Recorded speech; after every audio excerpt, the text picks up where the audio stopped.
सर्वांना श्री स्वामी समर्थ. स्वागत आहे तुमचं आजच्या माझ्या एका नवीन व्हिडिओमध्ये.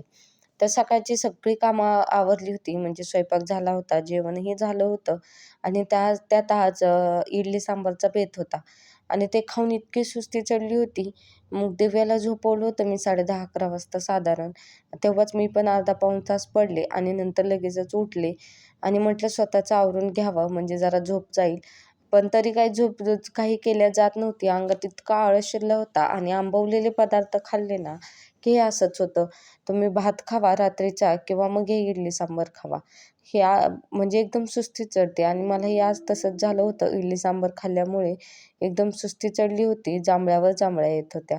स्वतःचं आवरावं म्हटलं, मी काय जास्त काय आवरत नाही. कधी पावडरही मी तोंडाला लावत नाही. पण आज मी क्रीम लावली, कारण जरा जास्तच कंटाळा येत होता. मग जरा क्रीम ते लावल्यावर फ्रेश वाटतं म्हणून. आणि पहिल्यांदा टिकली लावून घेतली, कारण इकडं गावाकडं कसं असतं, कपाळाला जर टिकली दिसली नाही तर बायका लगेचच नावं ठेवतात.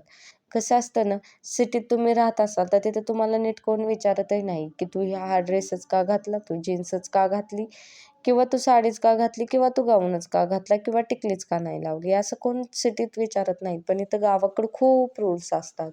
टिकली का लावली नाही, आता मी ड्रेस घालते तर भरपूर बायका बोलतात, पण मी लक्ष देत नाही, कारण घरच्यांनी परमिशन दिली म्हणजे लोक काय बोलतील याच्याकडे काय लक्ष द्यायचं नाही. तर पटकन आवरून घेतलं आणि मशीनवर बसले. मला ब्लाऊज शिवायचा होता आणि काल जे पडदे कट केले होते तेही मला आज कसल्याही परिस्थितीत शिवून घ्यायचे होते. कारण व्हिडिओ काढायचं म्हटलं की ह्या खिडकीतून जो सूर्याचा प्रकाश येतो ना, तो पूर्णपणे कॅमेऱ्यावर पडतोय आणि व्हिडिओ काही नीट व्यवस्थित येत नाहीत. आणि त्यात हा माझा मोबाईलही असा ओल्ड आहे, जुना आहे, त्याच्यामुळेही त्या मोबाईलला क्लिअरिटी जास्त नाही. त्याच्यामुळे म्हटलं ते पडदे जर शिवले तर तेवढंच थोडीशी तरी क्लिअरिटी चांगली येईल म्हणून मला शिवायचे होते. पण बघू आता दिवसभरात शिवून होतंय की नाही. झालं तर ठीक, कारण दिव्या जर उठली तर त्यानंतर काही शिवून होत नाही. तर ब्लाऊज शिवायला घेतलेला होता. म्हटलं तो आधी कंप्लीट करावा आणि मग नंतरच पडदे शिवावेत. आणि एकच रूम आहे, त्या रूमलाच 3-3 खिडक्या, तर त्या तिन्ही खिडक्यांना मला पडदे शिवायचे होते. एखाद दुसरी खिडकी असती तर काही वाटलं नसतं, पण तिन्ही कुठल्याही साईडला तुम्ही मोबाईल ठेवा, तिकडून त्या सूर्याचा प्रकाश येतोय आणि मोबाईलचा व्हिडिओज नीट येत नाहीये. तर आज म्हटलं शिवूनच घ्यावा. तर ब्लाऊज शिवत होते. काल निम्मा ब्लाऊज शिवला होता आणि आज म्हटलं तो आहे तेवढा पूर्ण करावा. पण माहीत नाही की होतोय की नाही. जेवढा होईल तेवढा होईल म्हटलं, पटकन आवरून घ्यावा. आणि त्यात कंटाळाही खूप आलेला होता, शिवण्याचा काही मूड नव्हता. आणि दिव्यामुळं मी मशीनवर जास्त बसत नाही, त्याच्यामुळं आताही मशीनवर बसून शिवायला जास्त म्हणजे इतका कंटाळा येतो. पण तरी आता म्हटलं काही असो, सवय तर लावून घ्यावावीच लागेल. आणि माझा अवतार बघा मी केसांचं काय केलंय, कारण काल केस कट केलेले होते आणि ते इतके छोटे दिसत होते, त्याच्यामुळे असे वर टांगलेत. पण आता नाही, आता जरा नीट राहायचं ठरवलंय. आणि मी दररोज अशीच राहते. आणि ज्यांच्या घरी छोटे लहान मुलं आहेत आणि काम असतं घरचं, त्यांना माहितीच असेल की स्वतःसाठी किती वेळ भेटतो. पण आता ठरवलंय की स्वतःसाठी थोडा तरी वेळ काढायचाच आणि जरा नीट राहायचं.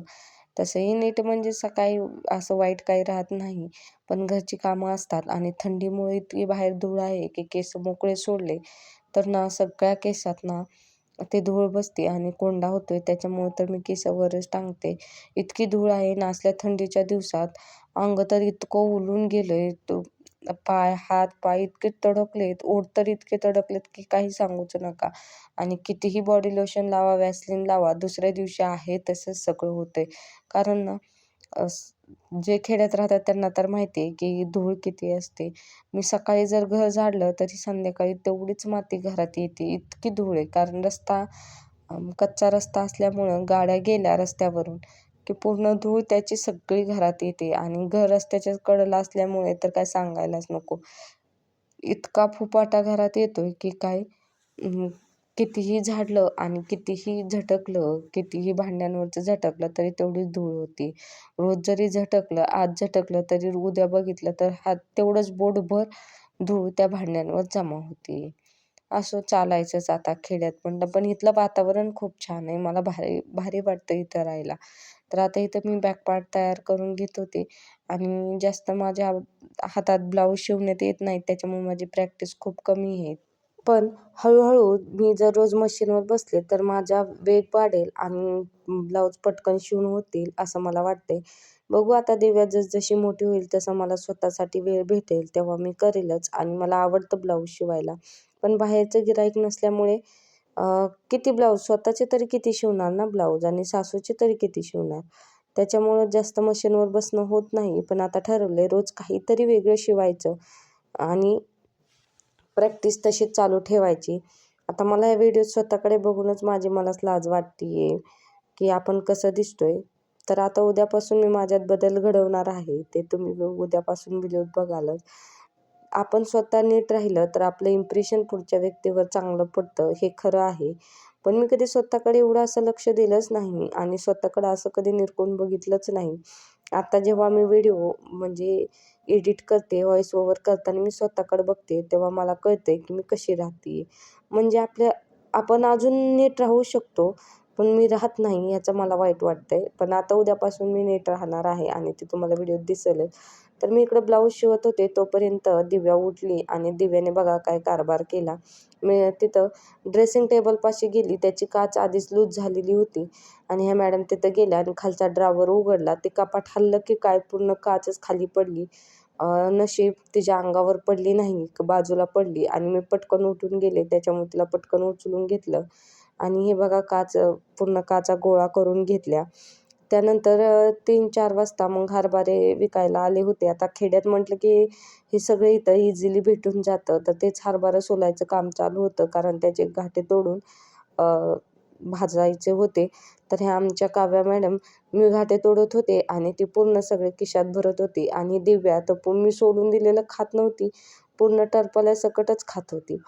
असो, खरंच खेड्यातलं वातावरण खूप छान असतं आणि असंच वातावरण मला तरी आवडतं. कारण इथं सहज सगळं अवेलेबल होऊन जातं. सिटीत तसं जास्त भेटत नाही. आणि नंतर 4-5 वाजता ह्या लेकरांचा घरात धिंगाणा चालू होता. शेजारचे लेकरं खेळायला आलते. किती जरी बाहेर खेळा म्हटलं तर लेकरं काही ऐकत नाहीत. घरातच धिंगाणा घालतात. मी पण म्हटलं चला घालू दे. त्यांच्या नादाने दिव्या खेळत होती आणि मला काम करायला वेळ भेटत होता. तर ते खेळत होते तोपर्यंत पटकन 4-5 वाजता सगळं घर ते झाडून घेतलं. बरोबर 4 वाजता मला सगळं झाडायला घ्यावं लागतं कारण झाडायचा पसाराच तेवढा आहे. तेवढ्या मोठ्या-मोठ्या 2 खोल्या, बाहेरचं एवढं अंगण आहे की ते झाडायलाच मला अर्धा ते पाऊण तास लागतो. त्यामुळे मी पटकन ते झाडायला घेतलं आणि लेकरांना बघत ते आवरून घेत होते आणि किती जरी आवरलं तरी लेकरं खेळतात आणि सगळं आहे तसंच पहिल्यासारखं करतात. त्याच्यामुळे मी एकदा सकाळी आवरलं की दिवसभर त्याला काही बघत नाही. संध्याकाळी 4-5 वाजता झाडते. झाडतानाच त्याला सगळं आवरते आणि कितीही झाडा, धूळ इतकी घरात येते त्या सोफ्यावर एक जरी हात मारला तर पूर्ण असा वाऱ्यावर धुळीचे कण सगळे दिसतात आणि हे बघा खिडकीतून उजेड. आता तुम्हाला कळतच असेल खिडकींचा किती माझ्यासाठी दुरुपयोग होतोय. म्हणजे खिडकीमुळं मला व्हिडिओ काढायला हेच होत नाही म्हणजे क्लॅरिटी चांगली येत नाही. आणि इथं ह्या मॅडमचा लाड चालू होता. मला घेऊनच बस म्हणत होती, ऐकत नव्हती. मला घे म्हणत होती, घेऊन बस आणि काम नको करू असं तिचं चाललं होतं. बघा कशी रडत होती. कितीही तिला नादी लावलं तरी ती काय ऐकत नव्हती आणि तसंच तिला नादी लावत म्हटलं झोपते का बघावं. पण त्या मॅडम काय झोपत असतात काय? ती फक्त सकाळीच एकदा झोपते. नंतर काही झोपत नाही. सगळी माझी कामं आवरली आणि मग 5 वाजता केस विंचरत होते. मला वेणी घातल्याशिवाय संध्याकाळी जमत नाही. पण आता छोटे केस होते म्हणून वरच टांगायचं ठरवलं होतं.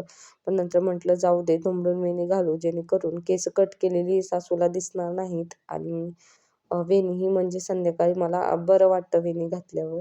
कारण आज रात्रभर तसंच झोपलं ना पूर्ण गुंता केसात होतो आणि सकाळी तो काही निघत नाही. त्याच्यामुळे मी रोज संध्याकाळी वेणी घालते आणि केस कमी जरी केली असली तरी माझ्या केसांना वाढ पटकन वाढतात आणि मी त्यात ते तेल यूज करते घरगुती केलेलं. त्याच्यामुळे तर पटकन केसांची वाढ होते. आता तुम्ही माझ्या व्हिडिओमध्ये पुढे बघालच.